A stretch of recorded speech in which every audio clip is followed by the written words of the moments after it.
Good evening, everyone, and welcome to today's launch event. We are very happy and excited to finally launch India's first uh, systems innovation hub in Mumbai, uh, though it is practically the hub for India at the moment. Uh, and as introduction, I am Maya Narayan.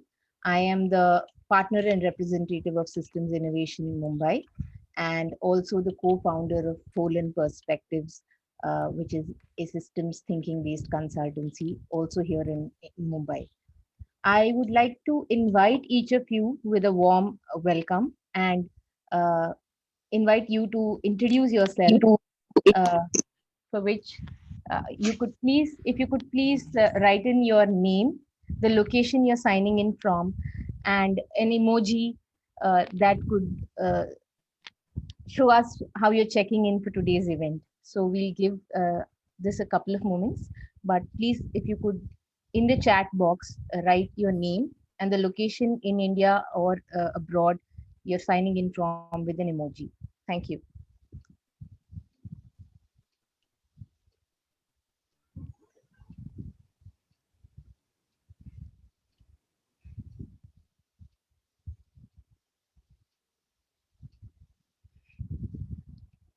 Okay,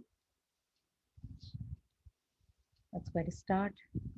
We have from London to Ahmedabad to Bangalore to Mumbai to God knows where. Let's keep the introductions coming, people. And once again, I formally welcome all of you to today's event. And while people take some time introducing themselves, I would like to start off with a small poll that we would like to do. So we were genuinely curious to know what are your interests and motivations for being part of the systems innovation community and Mumbai Hub.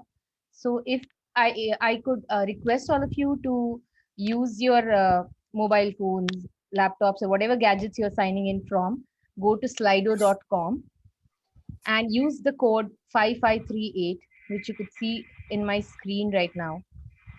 And we would like you to answer through this poll, what would your interest be in joining systems innovation community?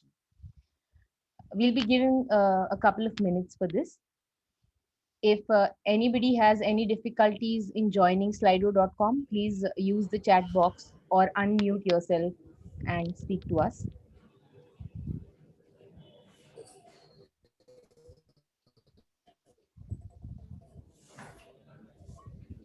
The app is slido.com and the code to use is hash 5538.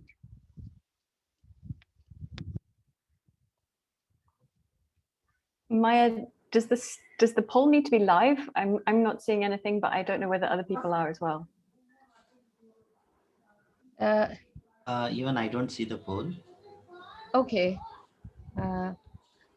Anshul, can you check if there's some technical glitch? Because we've set it up for it to be live. I could see the poll. As soon as I put up my response, the poll went away before I could submit. Okay. So, how about just reshare again that? no? How about we just type in the chat box what our motivations are.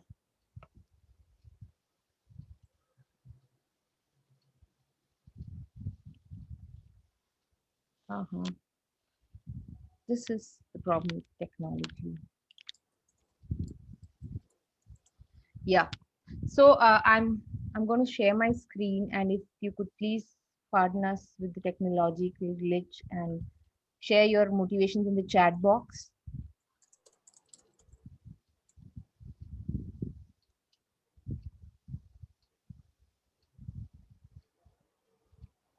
Thank you for bearing with us. Really appreciate it.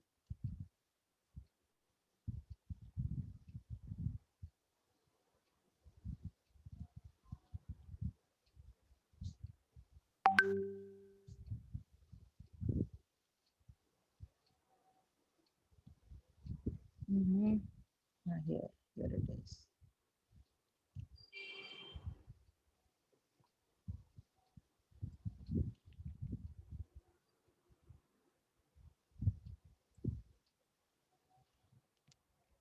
Okay.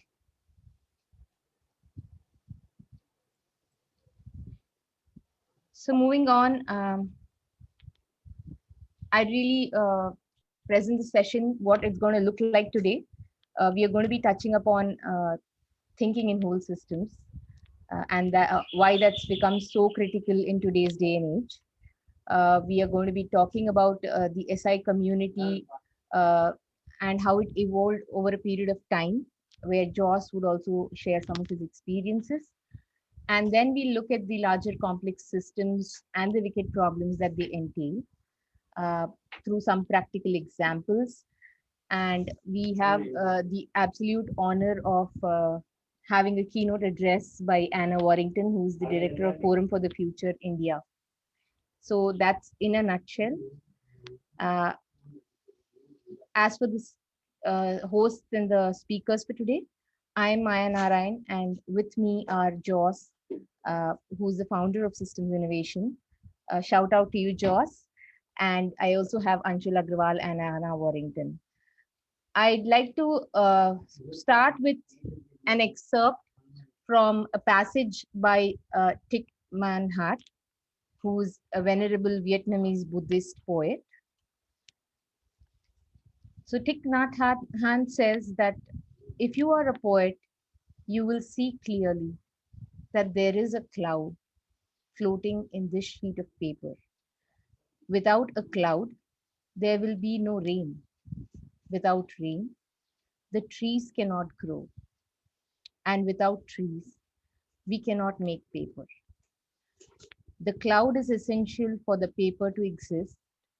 If the cloud is not here, the sheet of paper cannot be here either. So we can say that the cloud and the paper inter are. I really love this passage because depending on who's reading it, it could be deeply philosophical to highly pragmatic. According to me, though, it's a very good example of thinking in whole systems, uh, where you see the importance of making explicit complex interrelationships, and which in turn can inform the actions that we take in our daily lives. Uh, However, this also gives rise to a more fundamental question around mindset shift, where there is a pressing need for us to shift from the narrative of separation to a narrative of being interconnected or interbeing. So, in order to explore how we can shift our mindset from a narrative of separation to a narrative of interbeing, uh, especially when we are trying to solve complex problems around us, I would like to invite Joss because it is this and similar dilemmas that got him to uh, think of finding systems innovation 5 years ago. So, welcome, Joss, and I would really appreciate if you could talk us through uh, how systems innovation came to be, what were your thoughts back then, and how it has evolved over a period of 5 years. Great, thanks a lot, Maya. Yeah, love your quote there. It's this very kind of Indian culture, also, isn't it, about connectivity? Right. Good one. So yeah, it's great to be here with everyone. Thank you all for joining us. A bit about how it all got started. Probably some of you know a bit about that. We have a big following in India. Actually, it's it's basically our second biggest following on YouTube. So a lot of you have probably already seen our videos there, and that's kind of how things got started. As Maya said, about 5-6 years ago, originally set up as an e-learning platform. So it was kind of a motivation. Well, it's recognizing the kind of gap between these ideas of systems thinking and kind of what goes on out there in the world, how a lot of people think when it comes to management and design and yeah, how things are kind of organized around here in many ways. It's a very kind of linear approach that we adopt, and the potential of these ideas, and how relevant they are for kind of what's going on in terms of the rise of networks and kind of complexity in the world. So I kind of saw that gap and thought, how can I kind of bridge that gap? And the initial motivation was a lot around education. How do we take these ideas and make them accessible to people and make them kind of actionable with people also?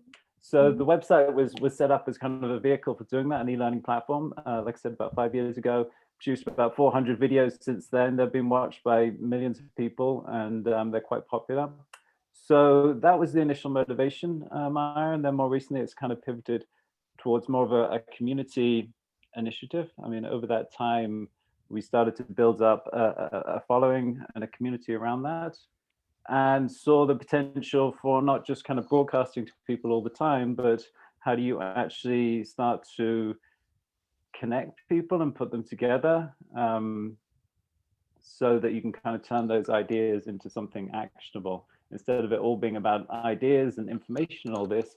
How do we actually kind of make this thing we call systems, this elusive thing of systems change and systems innovation, actually happen in practice? Yeah, because I think that's really the challenge at the moment, isn't it? We actually need to really make some big changes in the world over the next 10, 20 years. Ideas are great, but they only go so far.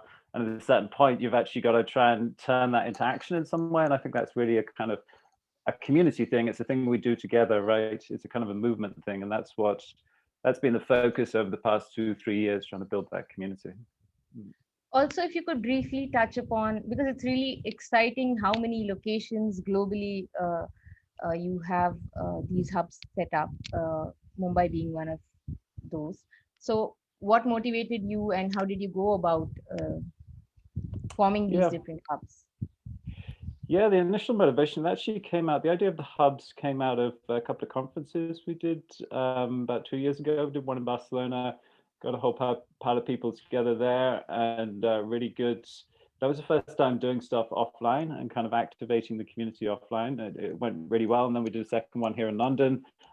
People really enjoyed it, and really good vibe to it, and it created quite a bit of momentum. But you know, after a conference, it's great fun and everything, but it's all kind of, everybody goes home and there's no kind of continuity. So I started thinking about how do we actually keep that discussion going, keep the community going, and stay trying to build kind of local networks, right? Instead of flying people around all the time, how do you actually start to build the community in local areas? And that's where the hub concept kind of popped out from that, and started to think about, yeah, how to make that happen in terms of some kind of structure and processes and building communities locally. So that was about beginning of last year, just before the pandemic, right? So interesting time to start doing, you know, we're actually, you know, it was all online before that, right? And we just started to come offline exactly when the pandemic hit. So everybody else was going in the opposite direction. We were going Tell us about it. Yeah, well, it was funny. We had our launch event for the London Hub just exactly that week when the pandemic hit.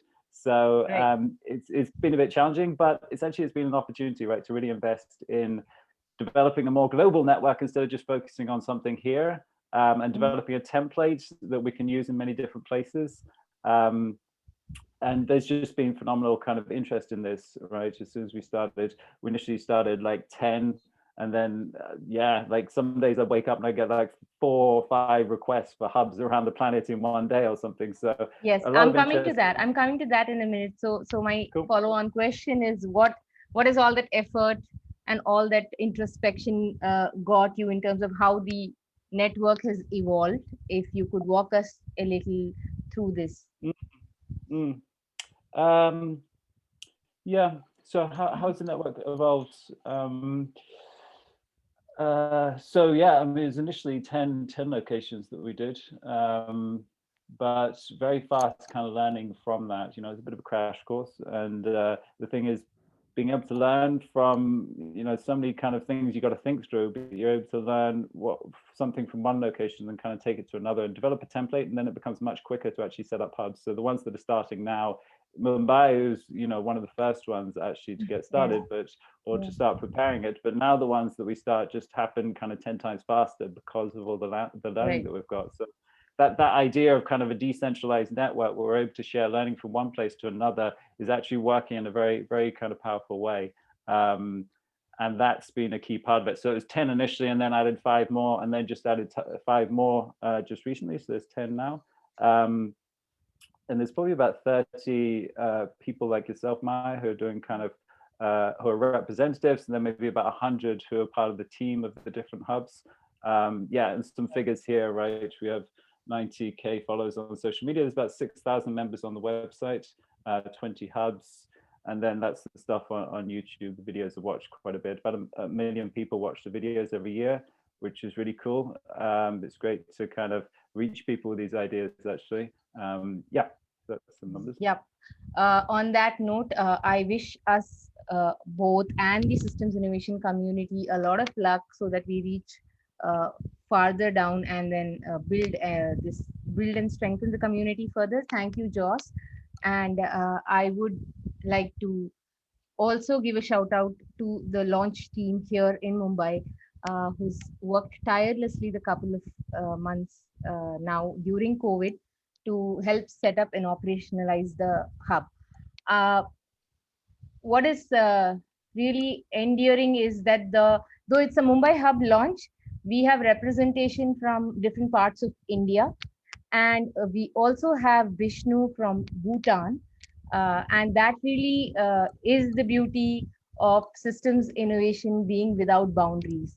So we welcome one and all to join the hub in Mumbai or globally and make this experience richer. Thank you, Anshul, Meena, Sheetal, Vijaya, and Vishnu for helping and donning different hats at different times to make this launch event possible today. With that, I would like to move slightly into complex systems, what they are and how we perceive them in the form of wicked problems because of how things are interconnected. I welcome Anshul to take the presentation forward. Thank you, Maya, for handing over me. And thanks, Joss, for making my job easy in terms of introducing the hub and introducing the complexity and the need for the hub. So I'll just touch upon on the few points. Why do we need hub? Why do we need different approach in terms of the way that we think, the way we solve our problems, the way we look the world around ourselves? Before that, just look at the current state of world. So we are living in a world where we have seen the rise of social media. We have seen the rise of network economy. We have seen the rise of new technology like artificial intelligence, blockchain, and we have seen there has been a lot of innovation in different domains, whether it's agriculture, whether it's education, whether it's healthcare, and whether it's any other sector. And all of these innovations and these mega trends are interrelated and interdependent, which has created a whole complex network around us. And because of which our government and our economic system and the market structures are interdependent, has been interdependent and interrelated with each other, where they has to use the shared resources. They has to work in a very collaborative environment, and there needs to be a mass collaboration among the global entities as well as local entities. And with that, we need, and with that, the complexity and the uncertainty in this kind of world is constantly increasing. And with that, we have a new emergent properties and new emergent phenomena. Some of them are desirable, some of them are undesirable. And there are some good things that are happening, but this complex world is also bringing some new challenges, which we are calling as a wicked problem. So as you can see at this image, where we have a photo from Delhi city, where you have a infrastructure, you have a transportation system, but you can see a air pollution as well. So this is some undesirable properties and emerging properties of a complex system that we can see. There can be some other undesirable properties or emergent properties which can comes in different form. It can be in terms of financial crisis. It can be in terms of inequalities. It can be in terms of rapid urbanization or the climate change.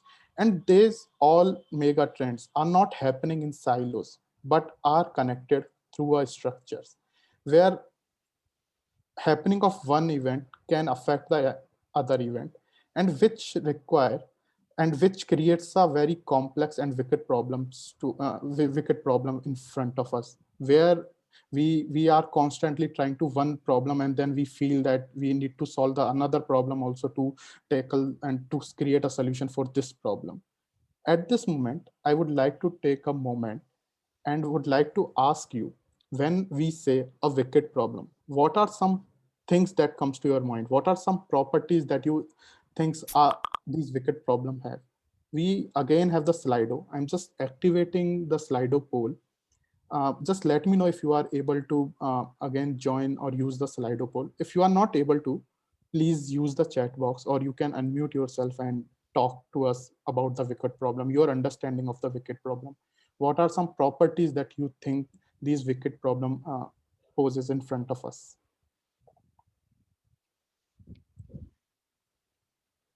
So if you are able to open Slido, you just have to put slido.com in your browser. You can use your mobile phone or laptop, and then Anshul, the question just popped up and then disappeared. okay, I'm just again reactivating the question. Just I please. think that might be happening because we are clicking on the Q&A tab. So if you click on the polls tab, I think that's where you'll be able to answer it. Yeah, thanks, Akash. Yeah, I am able to see the poll. Yeah.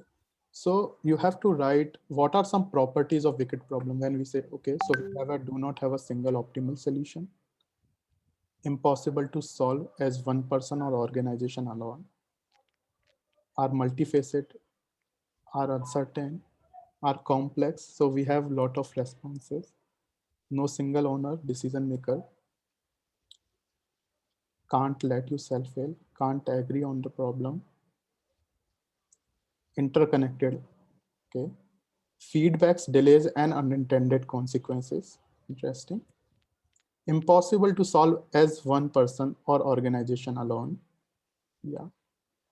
Yeah.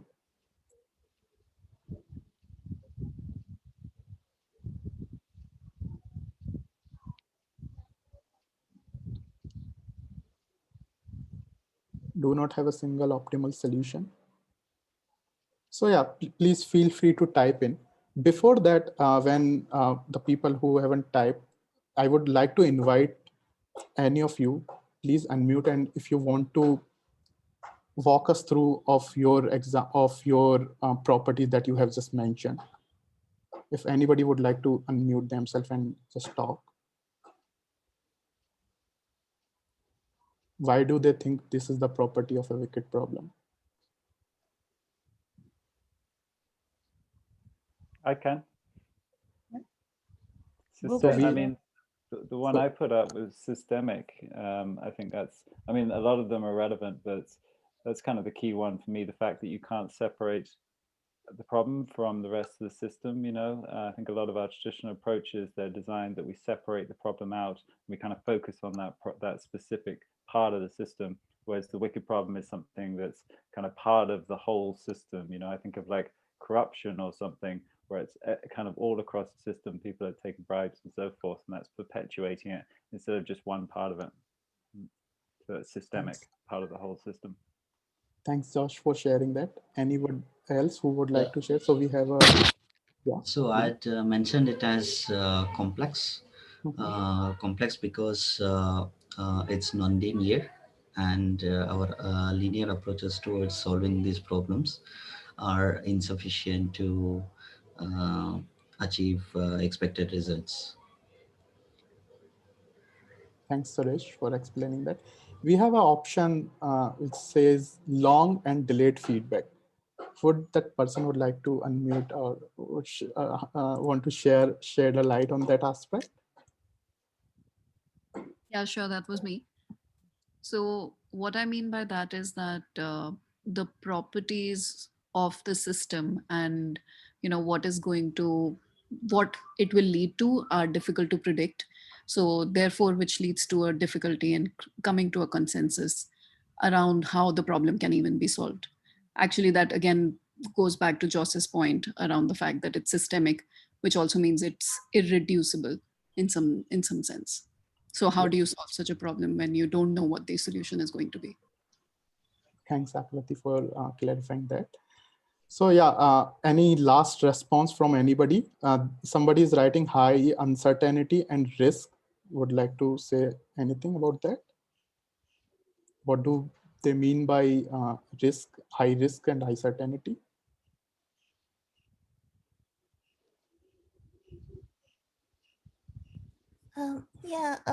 That was me. And by risk and uncertainty, I mean that it is difficult to predict what are the unintended consequences of our actions. And because there is lack of complete information about the system, that's why it makes it uncertain. Yeah. Thanks, Vanya, for clarifying that. So yeah, so we have a sort of consensus that when we say a wicked problem, it is interconnected. It doesn't have any defined root causes. There can be multiple stakeholder and multiple root causes of the problem, and it can be interconnected with the different system, and it carries a high certainty and high degree of risk with it. But when we say, okay, now we have the wicked problem, we know these are some properties of wicked problem, but how do we define, I mean, how do we look for the solution? What can be some approach for solving a wicked problem? So here we are saying we need to have some kind of paradigm shift. We are not defining what kind of paradigm shift, but we need some kind of paradigm shift where our traditional approach of problem solving is not working. And when we are saying the paradigm shift, we are saying that the paradigm shift should not only do we have to organize in a new ways, but also we have to think in new ways. And by that, I mean that we need to, when we say a new ways of thinking, so the new ways of thinking is systems thinking, which needs to be combined with the new ways of organizing, which is the networks.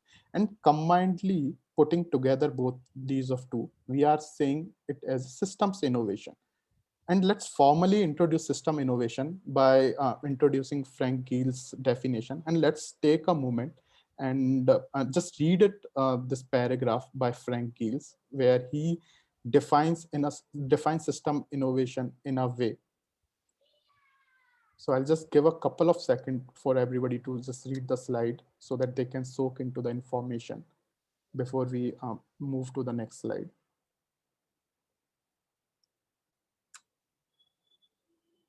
Yeah. So as Maya, can you please go back to the previous slide? Yeah. So as Frank Gills defines, the system innovation is a way to fulfill the societal function. It's a way to fulfill how do you move, how do you see the mobility system or a food systems or an energy system. And it's a way of, it's a kind of innovation where you don't innovate in a particular part, but you try to innovate for the whole system. Next slide, please. Okay. So as I said, it's a kind of innovation that tries to innovate in the whole system. Let's understand this through some examples. So let's say take an example of energy system. So when we say energy system, there are many things that comes to our mind. There can be energy efficiency, the light bulbs, the kind of energy storage systems, the kind of solar panels or coal industry, windmills and all. And then when we use our traditional approach of innovating, we try to innovate in the parts where we just try to optimize a bulb, making it more efficient, or we might want to manufacture a new kind of battery storage system which can have a more energy storage. But when we say the system innovation, what we are really trying to say is we want to change the whole energy structure of whole energy system, where all of these components are part of, where we can together take consideration of how each of these components affect each other and create a whole behavior. So that's what we mean by system innovation. The other example can be of an education system.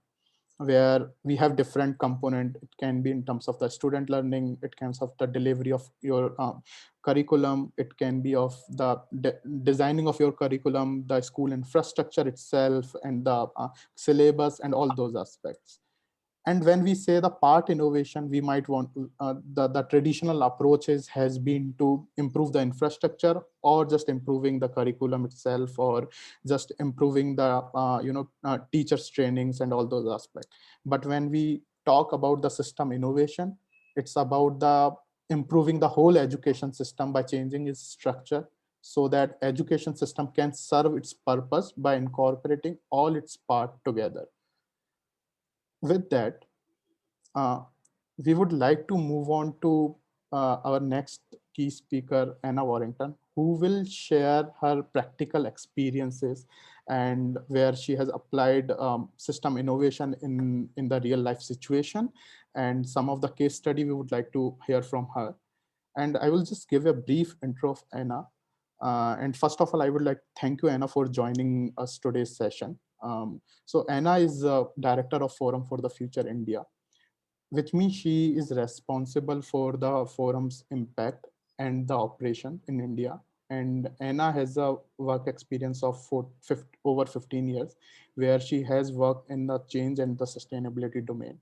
She has been lucky enough to work with a wide variety of organizations, including some of the world's most pioneering businesses, philanthropists, civil society organizations, and governments. Anna enjoys cycling and getting out into the wilderness, not necessarily at the same time. So with that, I would like to invite Anna and over to Anna, please. Thanks, Anshul. I see that you've got a copy of my slides on there. Do you want to share that screen still? Might be simpler. Yeah, thanks. Brilliant. All right, thank you. Listen, thank you so much for this opportunity. It's really great to join this launch today. As Anshul mentioned, my name's Anna, and I am indeed responsible for the impact and the operations of Forum for the Future in India. I'll get into who we are as an organization in a moment, but I just wanted to share personally that I have spent the last 6 years since moving here to Mumbai seeking out people to learn from and with on systems innovation. It's really not an easy task, like finding people who practice the ways of a systems thinker, because as many people who don't use that label, or some who do use the label in a very different way that takes time to understand. So I'm personally very excited indeed about system innovation, setting up the hub here, and thank you. I'm really excited about it being a community where we can all learn and experiment towards kind of greater impact together. It's a real privilege to be part of it from the start. So thank you for the invitation. And yeah, it's a real pleasure. So what and who is Forum for the Future? So some of you know us already. I see some familiar faces, so it's nice to see the names and the faces. But for those of you who don't know us, we're around 85 passionate individuals that work together on a mission to accelerate the shift towards a sustainable future, a more just and regenerative future. From our beginnings about 25 years ago in the UK, we now work in partnership with some of the most pioneering organisations across that spectrum that Anshul mentioned, right from business through to philanthropy, governments and civil society organisations, really inspirational people from our bases in New York, London, Mumbai and Singapore. Our whole strategy and ways of working have been based on systems innovation for about 10 years now, thanks to the forethought of some of my very great colleagues. And we specialize in applying this practice to challenges in climate change, in the food system, and in value chains and livelihoods primarily.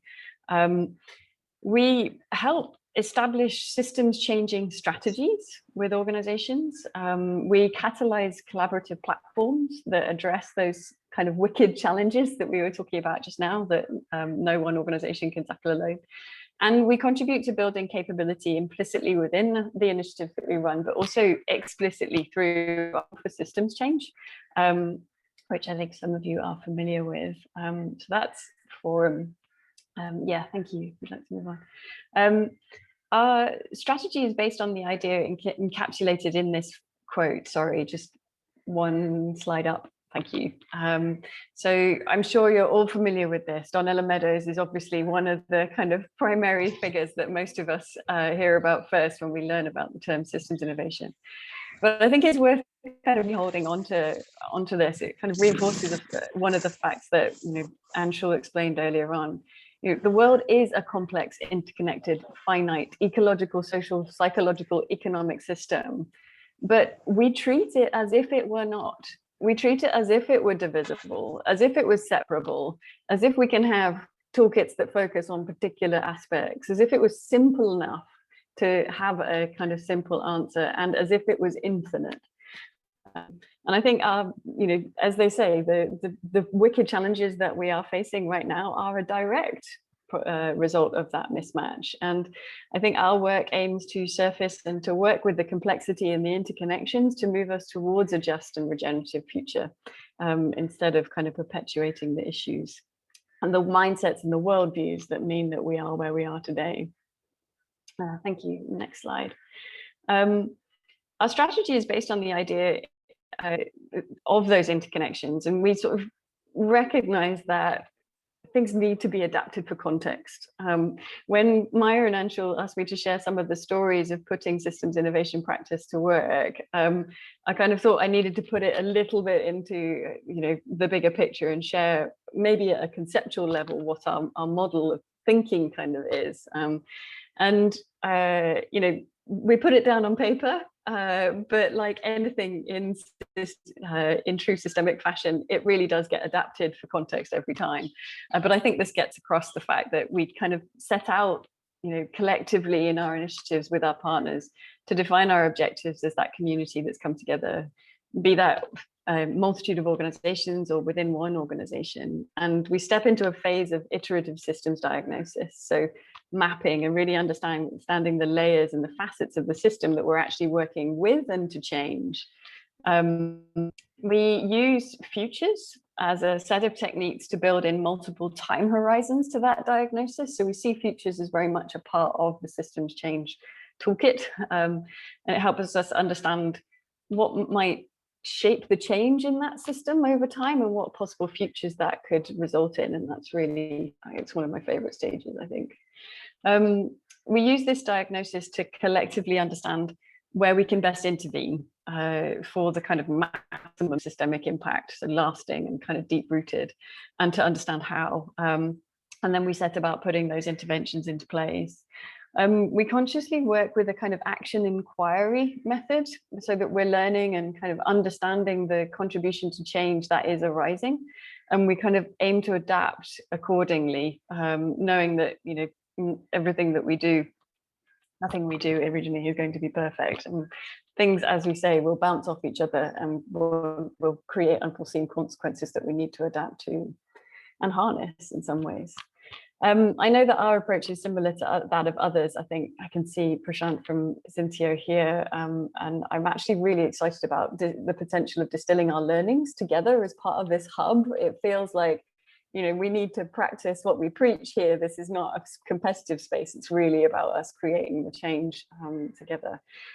Honestly, our practice is constantly evolving as we learn and experiment. And I think just from that diagram, you might have noticed right in the center, over the last few years, the recognition of the importance of working with our inner condition as individuals and with group dynamics and those tensions between us that we all hold and the social processes that we've taken as normal has really received a lot more emphasis in our projects as we learn about what supports people to be long-term change makers. And some of that, like learning like that, is what I'm really excited about sharing with all of you and learning together.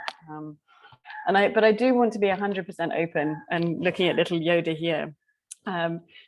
We definitely don't have all the answers. We may have a strategy that's based on systems change for 10 years, but we're still definitely learning and probably will never stop. So the examples that I'm going to share are definitely coming from a space of ongoing learning that we're looking forward to continuing with this hub. So yeah, thank you for the opportunity for sharing it.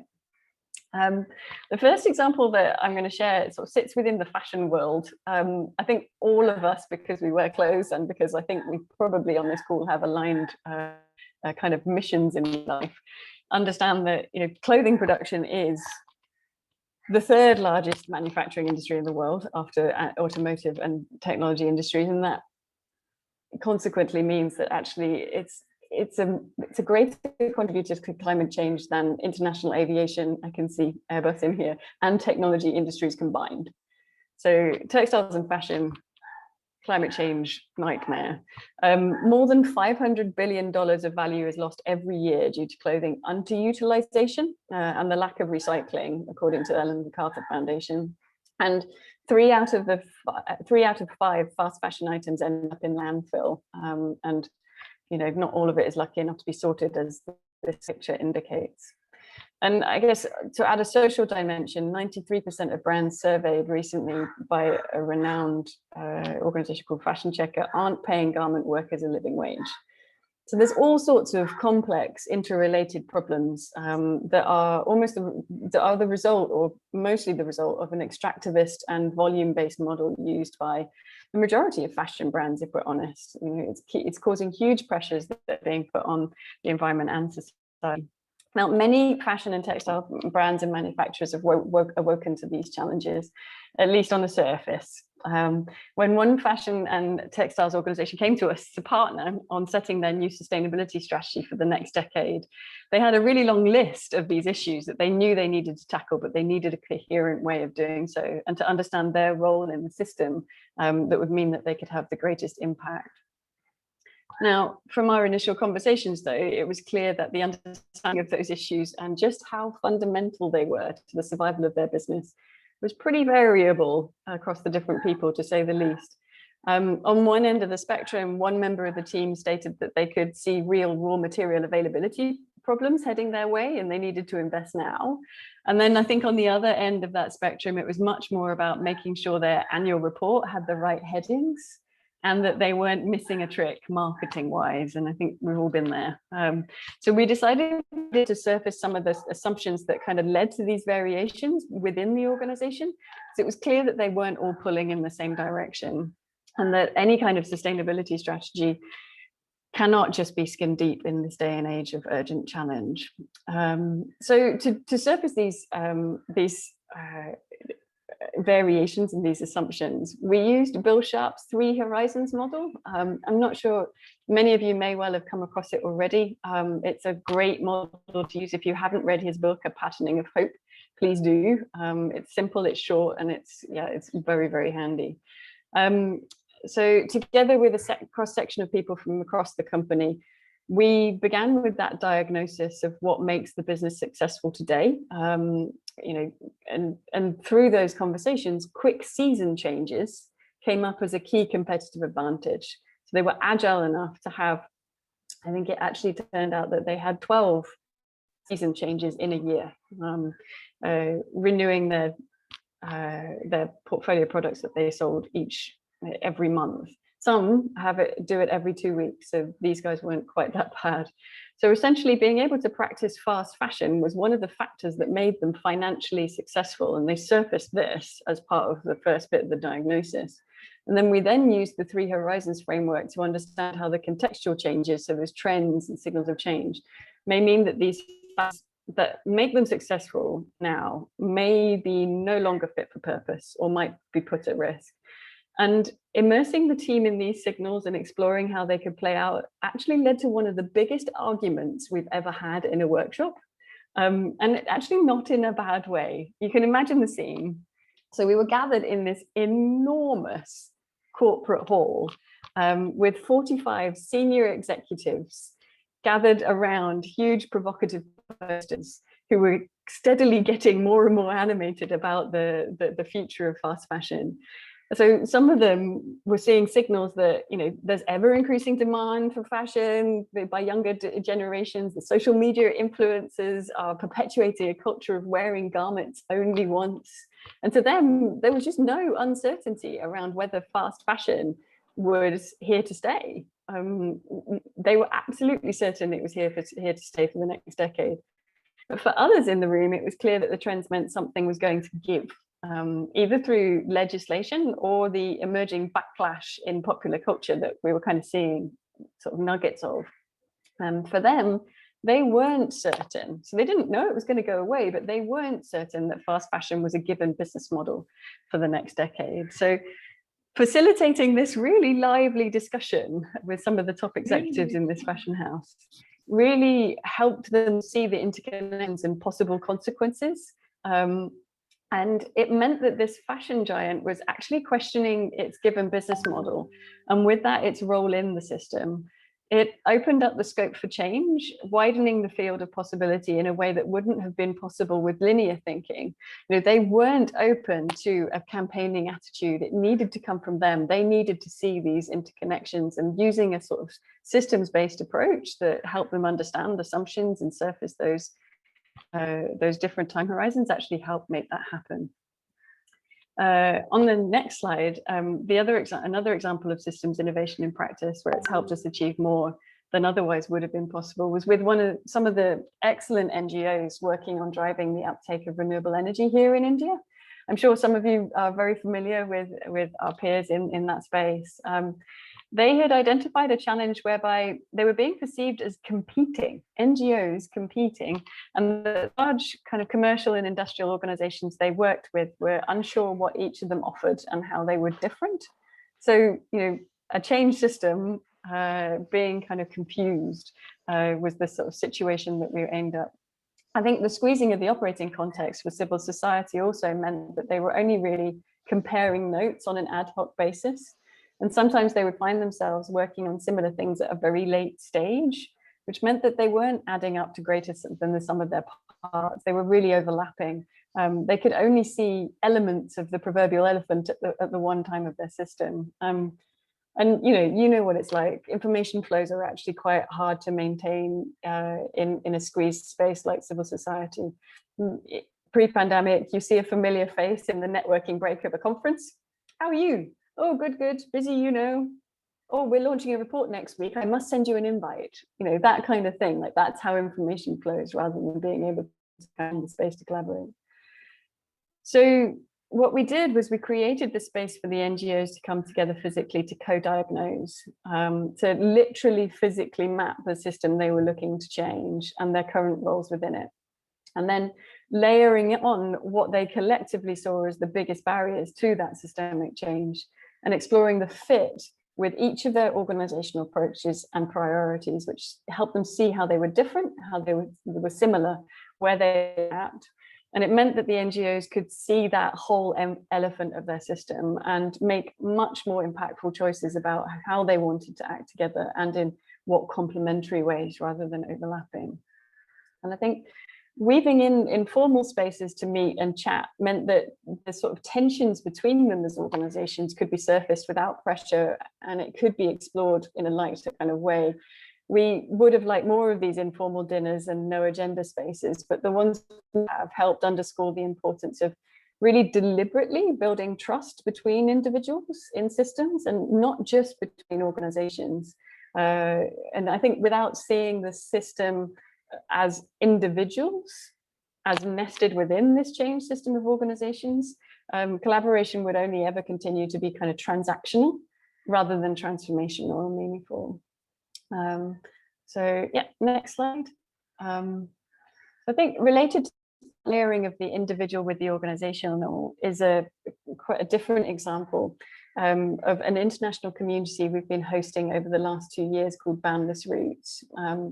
They're a community of sustainable behavior change practitioners internationally, and they set out together to increase the impact of their work with more radical and ambitious actions, essentially believing that the magnitude and the urgency and the scope of the climate crisis require radical change in society and an honest look at how we live as well as our change-making practices. So all these practitioners came together with different theories of change and tactics, but share the same deep questions about what's needed. The community itself centers on an inquiry question, which is how can we create the conditions for radical changes in how we live that are commensurate with the magnitude of the climate crisis? And again, we use an action inquiry cycle to explore different elements within this. It's not a traditional approach to exploring behavior change. We know that, and it kind of was quite challenging actually to start off with, to kind of get the narrative right around it. But we've kind of deliberately designed it to go deeper than, say, for instance, some of the design thinking methods that look for hooks for behavior change, or exploration based on other nudge methods. So streams looked into really deep roots of creating these conditions, exploring healthy power and moving away from dominance and power over in the work of each practitioner, and looking at working with and across polarities skillfully, given what we're seeing in the world with the great divides, meeting people in the moment, but yet enabling collective exploration with the potential. And inviting people into open and evolving conversation about what gives our lives true meaning, for instance. So quite different. And through the use of techniques like those under deep democracy, which I'm sure some of you already have been practicing far longer than we have, and investing in trust building, tensions can be uncovered and explored in a manner that got much deeper into the conditions for radical change than would otherwise have been possible. There have literally been tears, laughter, rage, and deep sadness, actually. And connections have been built between these practitioners that forged beyond what we could have ever imagined. The work that is resulting will underpin the work of the behavior change practitioners, enabling them to look far, far beyond the necessary but incremental turning down of the AC, for instance, to change that lasts and is deeply, deeply rooted and meaningful. Next slide. These are just a few examples of where using systems change practices within initiatives have really helped us have more impact than we would have otherwise able to, where assumptions were tested in a cathedral to fast fashion in a way that meant that they themselves moved forward and got more radical, where NGOs could see themselves as part of the whole and could complement and work with those interconnections far better, and where exploring deeper roots meant more radical potential in behavior change. But we're not the only ones with stories, right? Like so many of you listening will have your own. You'll know others who have stories, whether you call it systems change or not. I think we need more of us though, and we need to join the dots between our work, practice what we preach as a community. We as Forum have so many live questions about how we best apply these practices here in India and beyond.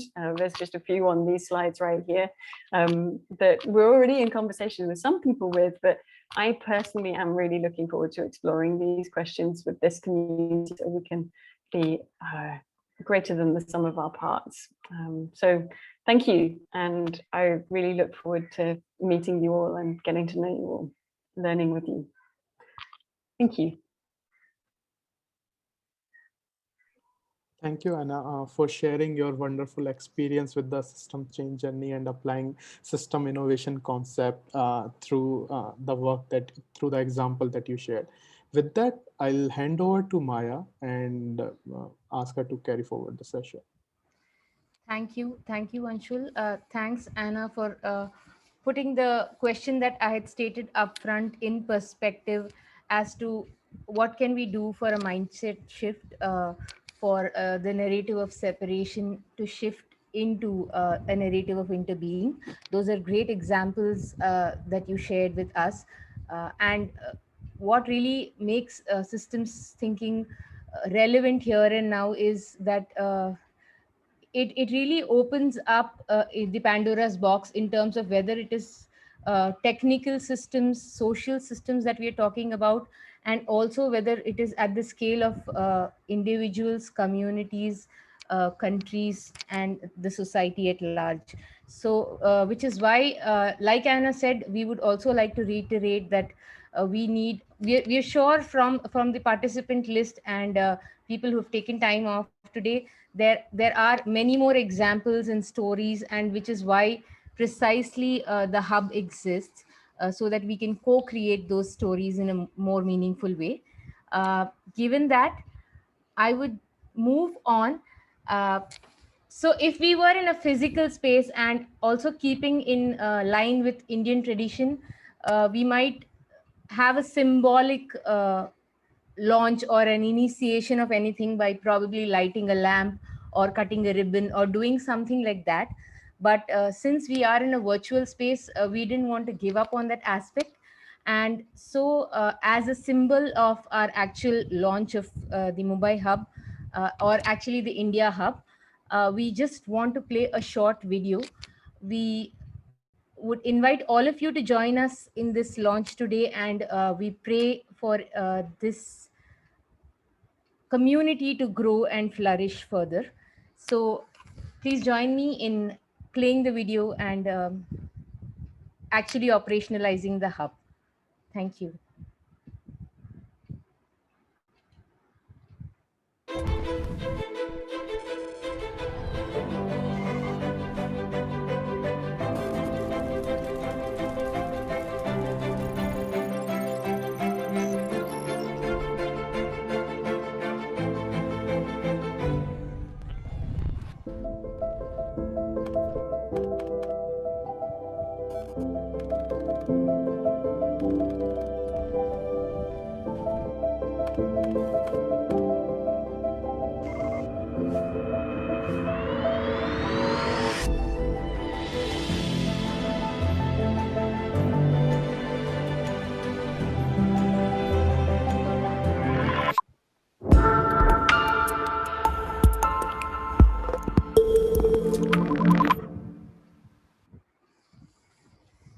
Thank you, everyone. With that, we officially launch the Mumbai chapter or the India chapter of Systems Innovation, and welcome all of you to our continued association.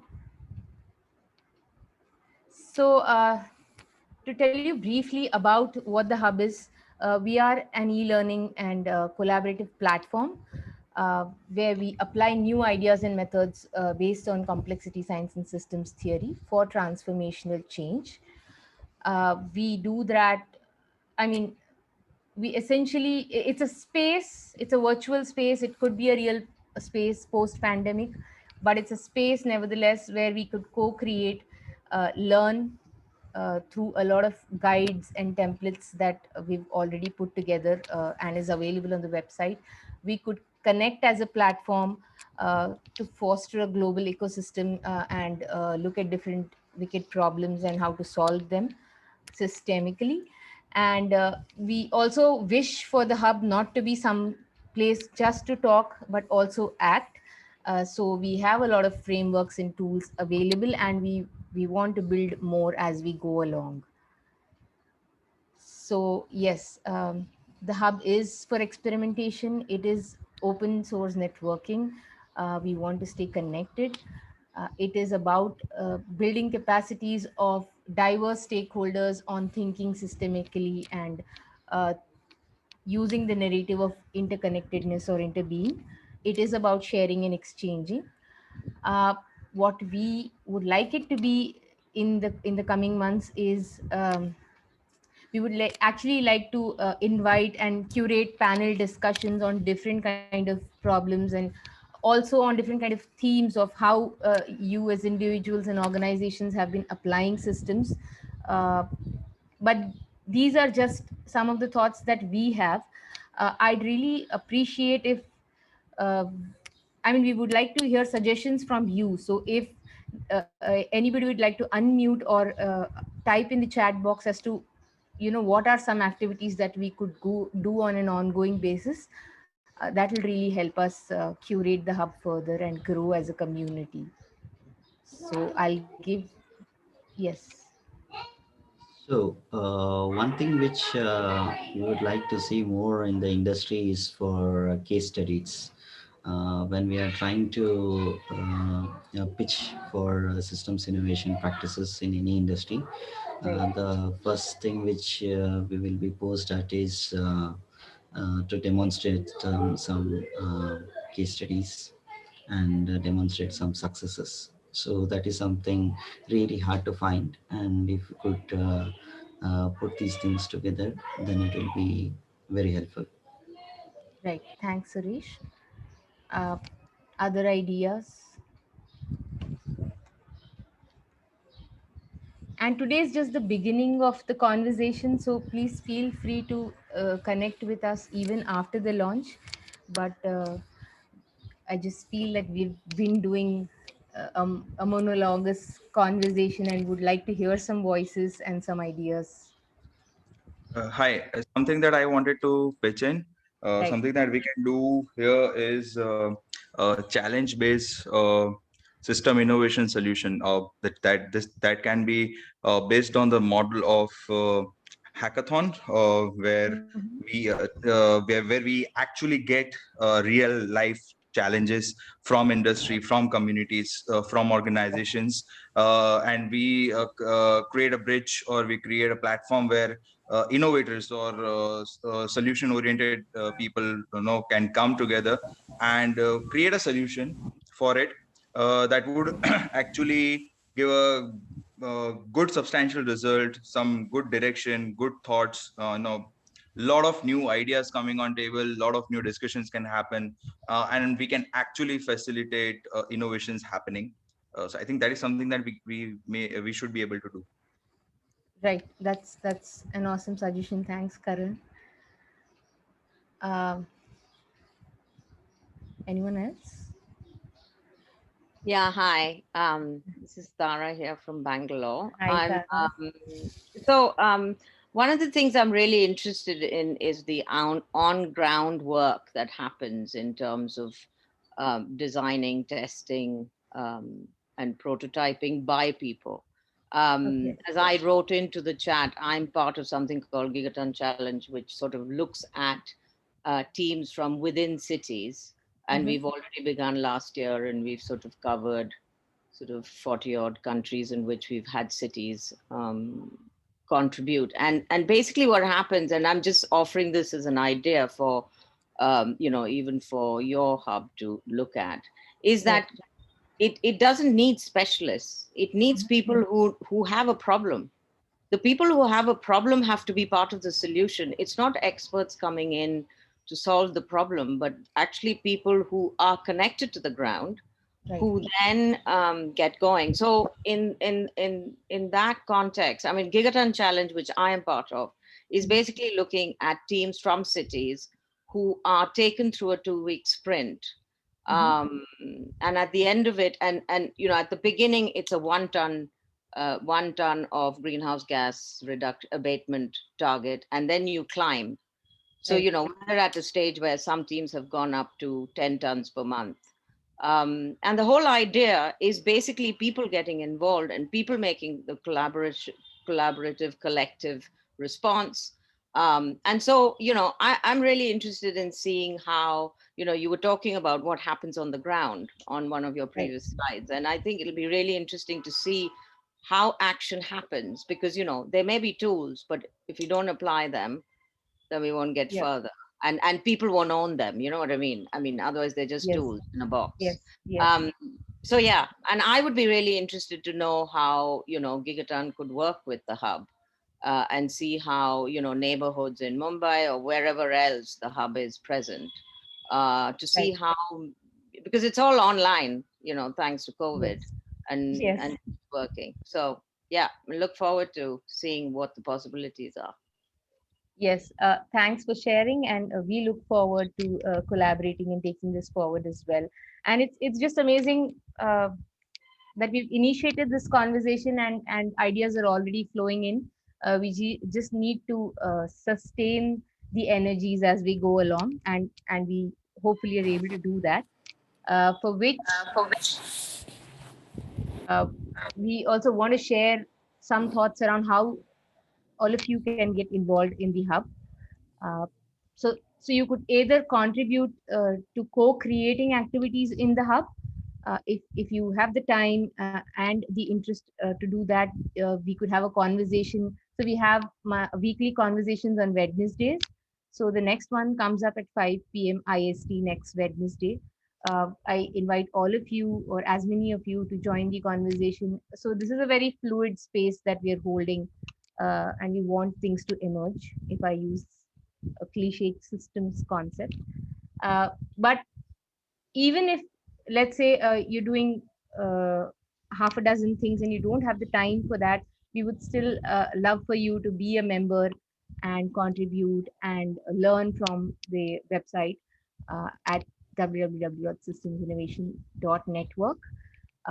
With that, we are ending the official launch event and opening the floor for questions and comments.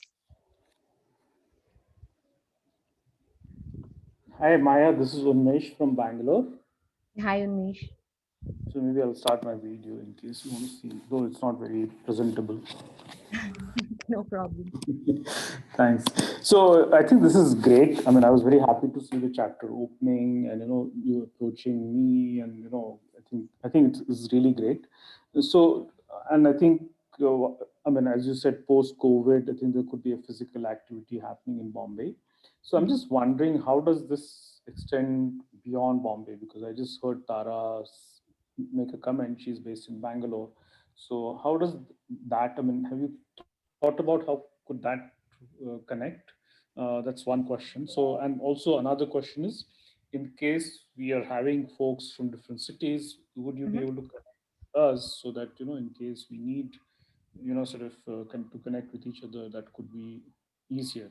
I mean, instead of meeting people accidentally, if there's a visible list. Right. That's a great question. Thanks, Unish. And it's also a question that keeps coming up in our community.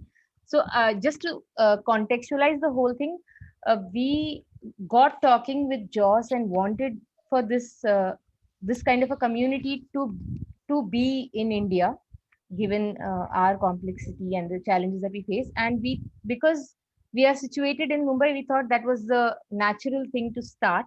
And like Joss mentioned earlier on in the presentation, we also learned along the way when he said that, a hub in Mumbai took longer to operationalize, but that kind of a timeline no longer is relevant for the newer hubs. So one thing that we could do, and we really don't, we are not thinking of the hub being just situated in Mumbai.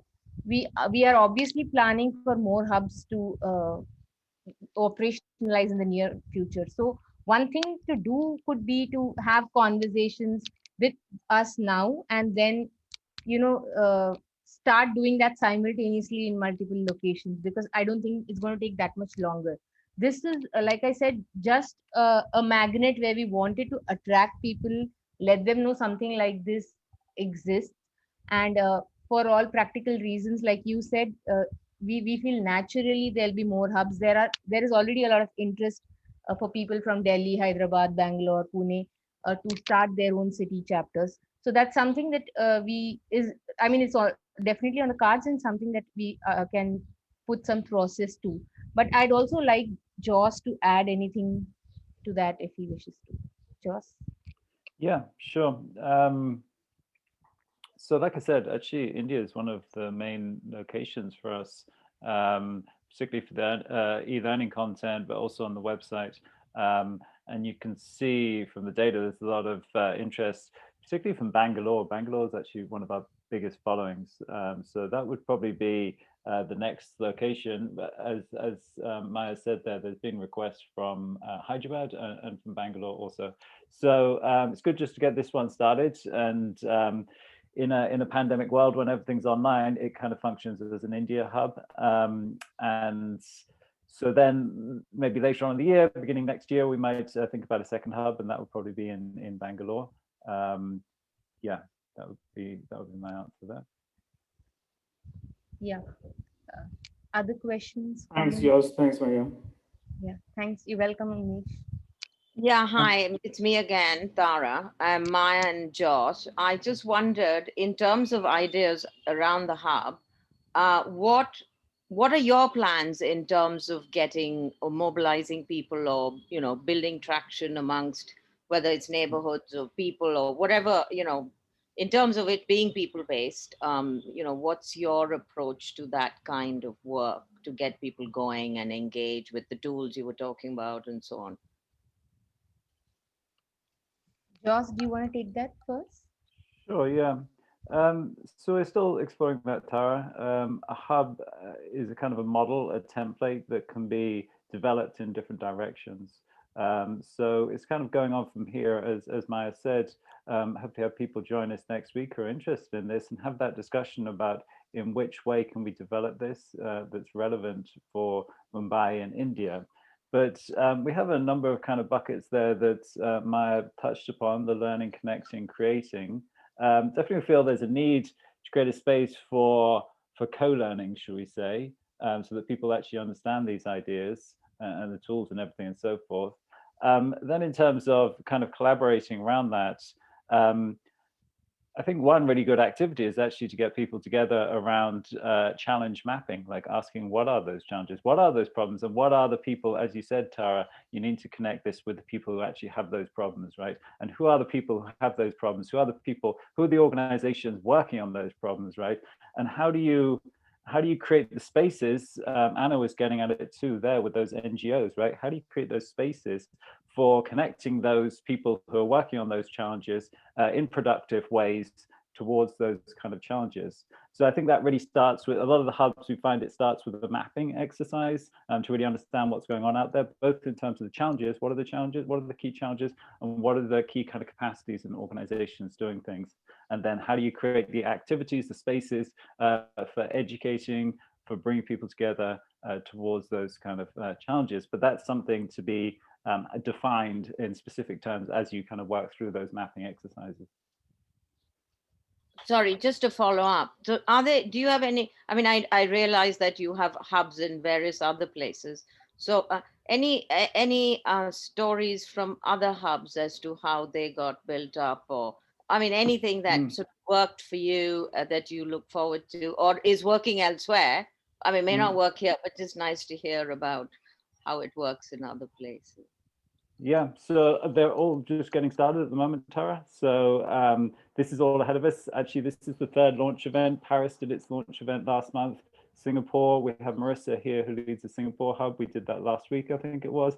And this is the third one. So they're actually all just getting started at the moment. So it's difficult to give you examples at this stage. Definitely we'll have them coming. We're already starting to explore different things, food systems there in Singapore. Yeah, other mapping exercises. The guys in Stockholm want to set up labs for changing the food system in Sweden. Mexico working on stuff around corruption. There's a number of different things, but they're all getting started at this stage. Tara, yeah. So come back in 6 months and hopefully we'll have those for you. No, thanks. That was good. Yeah. Yeah, to cut the long short, actually, Tara, and be very honest, we don't have all the answers yet, but we just want to ask the right questions and build community. So we're starting with baby steps, but we have people like all of you, and we have experts, systems thinkers like Joss and Anna, and then we believe in the power of the community. So we just want to get the word around, and when some of the ideas are already coming, we just need, because like Joss said, sometime, I mean, this time last year, we didn't know when exactly could be the launch, given the lockdown and all of that. But this has turned into a reality today, and we just hope to use them as building blocks and keep building. Any other questions, comments, ideas? Hi, my name is Satvik. Hi, Satvik. May I? Yes. Yeah. Hi, I'm a graduate student at Si Mumbai, and we came across systems thinking in the first few years of our first few months of our education. And the primary problem we faced was the bridge between theory and practice of systems thinking was a persisting problem in our class, and we couldn't find avenues to explore where and how to actually operationalize these concepts of systems thinking. So one suggestion that could come from my end is is the Systems Innovation Hub can be a convening power for a lot of different interdisciplinary practitioners, and can come together and explain or expose people who are young learners and young professionals in this field to build a bridge between theory and practice. That would be wonderful.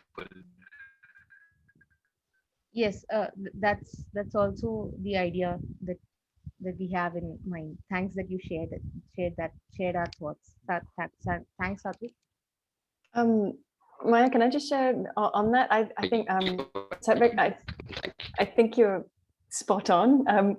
We get every week, I must get at least like 20 requests to be an intern with us, and we'd love everyone to be interns. Obviously, we'd love to pay them, but unfortunately, we don't have that much money. But I think you're absolutely right. I think this community could be a way of us all working together, kind of actually all of us mutually benefiting from all of it. And one of the things we were talking about with Anshul and Maya was how do we bring some of our projects and put them on the table, hopefully physically soon, and really challenge some of the findings that are coming out from different perspectives that we all hold, so that we each get to try out different methods and also to kind of build better understandings together of these wicked problems, but also the actual interventions that are needed, and learn about what doesn't work, in what context, why, and kind of adapt together. So I think it could be, I'm excited by the sort of more like the space that sprints could happen in, not just your kind of traditional hackathon, but you're kind of, really kind of getting into the nubs of this. So I'm excited by that possibility. And it's not just people that are coming out of graduate programs, it's me too. Maybe. Thank you, Anna. Looking forward to see you next Wednesday. Please. Thank you. Cool, but maybe I could follow on from what's being said there. What Anna says about sprints is a good one, but I think the way of bridging that gap to some extent is with tools, actually, because systems thinking can be very kind of abstract, right? And it's actually, we've developed a whole series of guides around systems, the ideas and methods and so forth, but then to turn those guides, which are kind of learning material, into a set of canvases which form workshops, and those workshops you can combine into kind of larger labs. But I think it's those kind of tools that offer kind of structured processes, or those canvases that could be strung together into workshops that offer kind of structured processes that people can work through, and they can bring in a challenge, whatever it is, right? And they're not starting from scratch. They have a kind of structured process for working through this, like, the two loops, which one? It was the three horizons model you mentioned, Anna, but there's a lot of other models you work with. I know, the multi-level perspective and the two loops model and iceberg model and all these leverage points and all of that. We have a lot of canvases around that kind of bring it down to ground and create kind of concrete workshops where you can bring in a challenge, and it gives a structured process for working through that. So maybe next week we could, if you join us, that little meetup, as Maya was telling you about the time and day and so on, we could introduce a little bit to those tools and kind of how we might do workshops and how we may do stuff with those as a way to kind of bring this down to ground and bridge that gap that you're Absolutely. talking about. Thank you so much, Josh. Thank you so much. Thank you so much for taking the time. Looking forward to see you all next Wednesday. Great. Great. You're welcome. Looking forward.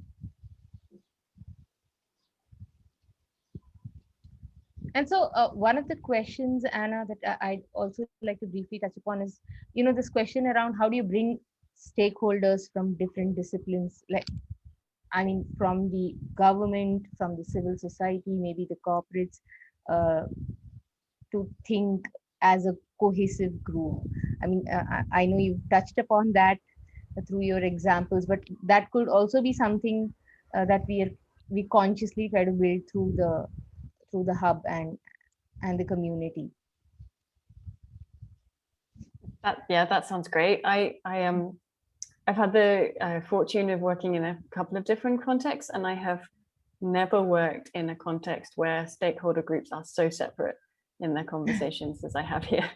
Like the style of interaction with a government person versus with civil society versus with business is radically different, and bridging those gaps is even more critical given that those kind of different working. So yes, I think comparing notes and experimenting would be great. Right. Well, one question I wanted to ask Anna there, actually, out of your presentation. I know you mentioned Forum for the Future, they work around the world in Singapore and London, New York, and so forth. And you're in a particular context there. What does this look like? How do you adapt the things, as you say, you use certain tools and methods and so forth? What does it mean in the context? Is there something specific you can say about India, or what it looks like there? It's very different to other locations. I thought that'd be an interest. Do you have any learnings on that front? I think they're still forming, if I'm honest. But there are a couple of things that jump out. I think so. We recently launched a set of what we call trajectories that are kind of like pathways out of COVID, and they are essentially 4 different mindsets with which we could progress. And they're a really useful tool, a bit like scenarios, to help kind of foresee kind of risks and opportunities. And you know, there are very different mindsets with which we operate here versus, say, somewhere in Singapore. You know, in Singapore, it's very much a disciplined approach to coming out of the COVID situation. Here, it's a lot more agile and a little bit more unsettled. And we kind of tend to be masters here at adapting to circumstance, because it's so unpredictable how things kind of do come together, that we are very good at adapting. And that's how businesses do tend to kind of thrive. And we don't tend to have, you know, a long-term strategic plan means 5 years. And that, you know, it's even more acute here than it is in other contexts. So I think there's a real strength to be harnessed in that agility, but also a need to sort of help build in this thinking about different possible futures and planning ahead, because we're not necessarily going to meet some of the urgent long-term challenges that we're facing, the gigaton challenge being one of them, with kind of the small adaptations as we go. We need a kind of very deliberate kind of big root and branch move. I think the other thing to say is that there is a lot of, I touched upon it in what we spoke about, there's a lot of systems practice that just isn't known as systems practice here. And so one of our challenges is actually helping kind of different practitioners recognize what they do as this and join that community so that the learning is shared. There's a hell of a lot of indigenous wisdom being kind of applied in the development sector, for instance, around how you do bring stakeholders together, how you tap into different interconnections between not just communities and people, but kind of nature and all of these things. So I think there's some really interesting work to be done that is about surfacing some of this stuff, and so that it joins the conversation, and so it's not just something that knows how to label itself, you know. I think it's really exciting. And that enables just bringing it into a shared language, enables shared learning, doesn't it? If everyone's using their own terminology and language, you just get little pockets of things created all over the place. And it's part of the idea of these hubs, right? That we can just having a kind of a model of a hub enables, and a shared kind of protocol enables learning from one place to be kind of transposed to another to a certain extent. And you get the development of a template, as I said, which is quite a powerful thing. But yeah, okay. Maya, any other questions, or should we wrap up? Hello, can you listen? Hello. Yes. Yes. Yeah, this is Noor from Pakistan. Hello, Josh. Hello, Maya, and Hi, Anshul. Noor. I like this name, Anshul. Hello. Hi. Hi, everyone. I was just wanted to add a few words to what Anna and Maya were talking about. Actually, this is something I learned last night. The starting point of a complex system does not determine the behavior of a system at a particular point in time. Right. What does that mean? That means that whoever, wherever is, can come in, can join us, we can join them, we can understand each other, and we can begin from wherever we are, from wherever each one of us is. With that note, I would like to congratulate everyone on the launch of the hub, and I'm looking forward to be in interaction through Slack channel and through different spaces that we co-create. Thank you so much. Inshallah, that's a beautiful thought, and we welcome you to be part of the hub. Like we said, we have Vishnu, and we could have you, and we could, who knows, we could have a launch of the subcontinent as well. So thanks. That will be great. That will be great. Thank you. On that positive note, if there aren't any more questions, I'd like to call it a day. Anshul, Joss, any parting thoughts? Anna, actually. Yeah, on my side, I mean, it'd be great, great for you to join the community on the website, and we'll keep you posted, updated there on future events and so forth. And as mentioned, if you want to be part of co-creating this space or collaboration in any form, hope you'll join us next week, and we'll have a discussion there about what's possible going forwards. But it's been really great to get this started, and looking forward to seeing what's possible in the future. Thanks a lot, everyone, for coming, and Anna and Maya and Ashul for doing this. And I would also like to thank everyone, especially Anna, for taking the session on such a short notice. So thank you everyone for joining us, and we'll look forward to engage with you in future and join the network and have a beautiful conversation. Thank you, and have a great evening. Thank you. Thank you for everyone. Thank you. Yep. Bye now. Thank you all. Bye, guys. See you.